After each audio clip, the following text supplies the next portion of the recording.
ሰላም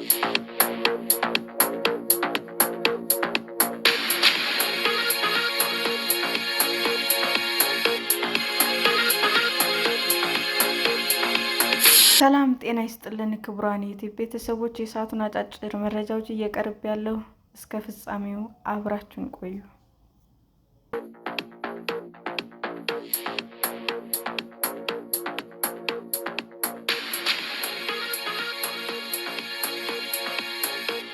ጾም በሰውነታችን ውስጥ የሚያስከትለው ለውጥና የሚሰጠው ጥቅም ምንድን ነው? ለእስልምናና ለክርስትና እምነት ተከታዮች ዋነኞቹ የጾም ወቅት የሆኑት ረመዳንና ዐቢይ ጾም ተጀምረዋል። የሁለቱ እምነቶች ምዕመናን የጾም ጊዜ በየራሳቸው ሥርዓትና ደንብ መሠረት የሚከናወኑ ሲሆኑ፣ በየዕለቱ ለረጅም ሰዓታት ከምግብና ከውሃ ርቀው ይቆያሉ። የየእምነት ተከታዮች በጾም ወቅት ከእህል ውሃ ከመቆጠባቸው በተጨማሪ በልገሳና መልካም ነገሮች እያደረጉ በጸሎትና በምስጋና ወደ ፈጣሪያቸው የበለጠ የሚቀርቡበት ነው። ምዕመናን በዋናነት በጾም አማካኝነት ታላቅ መንፈሳዊ ጸጋን ለማግኘት ይታገላሉ። ከዚህ ባሻገር ደግሞ ጾም ከፍተኛ የጤና በረከቶች እንዳሉት የሥነ ምግብና የጤና ባለሙያዎች ይናገራሉ። ሰውነታችን ከጾም ጋር የሚተዋወቀው ለመጨረሻ ጊዜ ምግብ ከቀመስን ከ8 ሰዓታት በኋላ ነው። ይህ ማለት አንጀታችን ከተመገብነው ምግብ የሚያገኛቸውን ንጥረ ነገሮች በሙሉ አሟጦ ከጨረሰ በኋላ የሚሆን ነው። ከዚህ በኋላ ሰውነታችን ተስፋ ይቆርጥና ፊቱን በጡንቻዎችና በጉበታችን ውስጥ ወደ ተከማቸው ግሉኮስ ያዞራል። የተቀረው የሰውነታችን አካል ጉልበት የሚያገኘውም ከእነዚህ የመጠባበቂያ ግምጃ ቤቶች ከሚያገኘው ኃይል ይሆናል ማለት ነው። በዚህ ሂደት ውስጥም በጡንቻዎችና በጉበታችን ውስጥ ያለው የግሉኮስ ክምችት ሲያልቅ ሰውነታችን ሌላ አማራጭ ስለማይኖረው ስብን ማቃጠል ይጀምራል። ከዚህ በኋላ ሙቀትና ጉልበትን የሚያገኘው ከሌላ ሳይሆን ስብን በማቃጠል ይሆናል። በዚህ ሂደት ውስጥ ታዲያ መልካም ነገሮች ይከሰታሉ። ሰውነታችን ኃይል ለማግኘት የሚያቃጥለው በጤናችን ላይ ችግር ሊያስከትል የሚችለው ስብ በመሆኑ ከጾም ለጤናችን ጠቃሚ ውጤቶችን እናገኛለን። በዚህም ክብደት መቀነስ፣ የኮሌስትሮል መጠን መውረድ በዋናነት የሚታይ ለውጥ ይሆናል። በተጨማሪም የስኳር መጠናችን በዚህ ወቅት ዝቅ ማለቱ አይቀርም። ሆኖም ግን በደማችን ውስጥ የሚገኘው የስኳር መጠን ስለሚቀንስ ድካምና መዛል ሊያስከትልብንም ይችላል። ይህን ተከትሎ መጠነኛ ራስ ምታት፣ ማቅለሽለሽ እና መልካም ያልሆነ የአፍ ጠረን ሊከተል ይችላል። ይህ የሚሆነው በረሃብ ምክንያት ሆዳችን ሲሞረሙርና ያለ ምግብ መቆየትን ለሰውነታችን እየከበደው ሲመጣ ነው።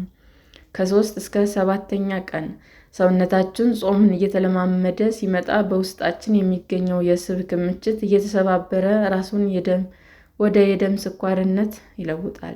የምንወስደው ፈሳሽ መጠን እየቀነሰ መምጣቱ በሰውነታችን ውስጥ ያለው ፈሳሽ ወደ መሟጠጥ ስለሚያመራ በማፍጠሪያ ወይም ጾም በሚገደፍበት ሰዓት እና ከዚያም በኋላ ባለው ጊዜ ውስጥ በርከት ያሉ ፈሳሾችን መውሰድ ይመከራል።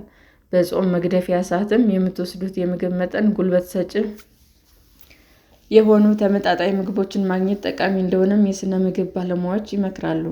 በፕሮቲን ከበለጸጉ ምግቦች ባሻገር ጨውና በርከት ያለ ውሃ ከሌሎች የተመጣጠኑ ምግቦች ጋር ማግኘት ለሰውነታችን መልካም ሁኔታ ይፈጥራል። ከ8ኛው ቀን እስከ 15ኛው ቀናት በዚህ ጊዜ ሰውነታችን ጾምን ተላምዶታል። በዚህም የተነሳ ድካም እና መዛሉ እንደ መጀመሪያዎቹ ጊዜያት ይሆናል ተብሎ አይጠበቅም። በኬምብሪጅ አዴንብሩክ ሆስፒታል ውስጥ ነው የሚሰሩት። የአንስቴሺያና የጽኑ ህሙማን ሕክምና አማካሪው ዶክተር ራዚን ማህሩፍ እንደሚሉት በዚህ ወቅት ጾም ለሰውነታችን ሌላም በጎ ጎንን ይዞ ይመጣል። ለምሳሌ በሌላው ጊዜ በርከት ያሉ ካሎሪ ያላቸው ምግቦችን የምንወስድ ከነበረ ሰውነታችን ስራዎችን በአግባቡ ለመፈጸም ፈተና ውስጥ ይወድቅ ነበር ወይም ደግሞ እክል ይገጥመዋል። በጾም ጊዜ ይህንን ሁኔታ ያስተካክላል። ምክንያቱም የካሎሪ ክምችት ስለማይበዛበት ሰውነታችን ወደ ሌሎች ስራዎች ትኩረት ያደርጋል ይላሉ ሐኪሙ። ለዚህም ነው ጾም ኢንፌክሽን በመዋጋት እና ጤናን በመመለስ አስተዋጽኦ የሚኖረው። ከ16ኛው እስከ 30ኛ ቀናት አንድ ሰው መጾም ከጀመረ 2 ሳምንታት በኋላ ማለትም ከ15ኛው ቀን ጀምሮ ሰውነት ሙሉ በሙሉ ጾምን ይላመዳል። በዚህ ጊዜ እነ ደንዳኔ፣ ጉበት፣ ኩላሊት እንዲሁም ቆዳ ሁሉም ራሳቸውን በማጽዳት ሂደት ስራን በማከናወን ለጤና ጠቃሚ የሆነውን ሚና ይወጣሉ። ዶክተር ናሃሩፍ እንደሚሉት በዚህ ወቅት ጤና ተመልሶ ሰውነታችን የቀድሞ ጉልበትን የሚያገኝበትና የማስታወስ አቅምና ትኩረት የማድረግ ብቃት ወደ ቀድሞ ሁኔታ የሚመለስበት ጊዜ ነው። በዚህ ጊዜ ሰውነታችን ጉልበት ለማግኘት ወደ ፕሮቲን መሄድ አይኖርበትም።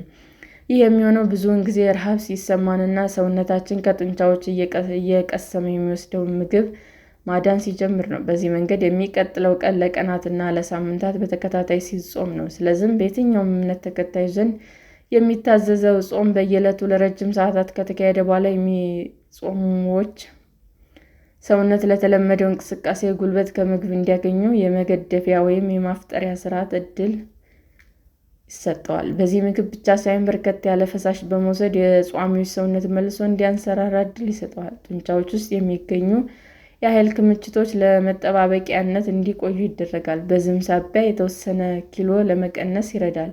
ይህ ደግሞ ለጤናና የአጠቃላይ ሰውነት ክፍሎች ደህንነት መልካም አጋጣሚ ነው።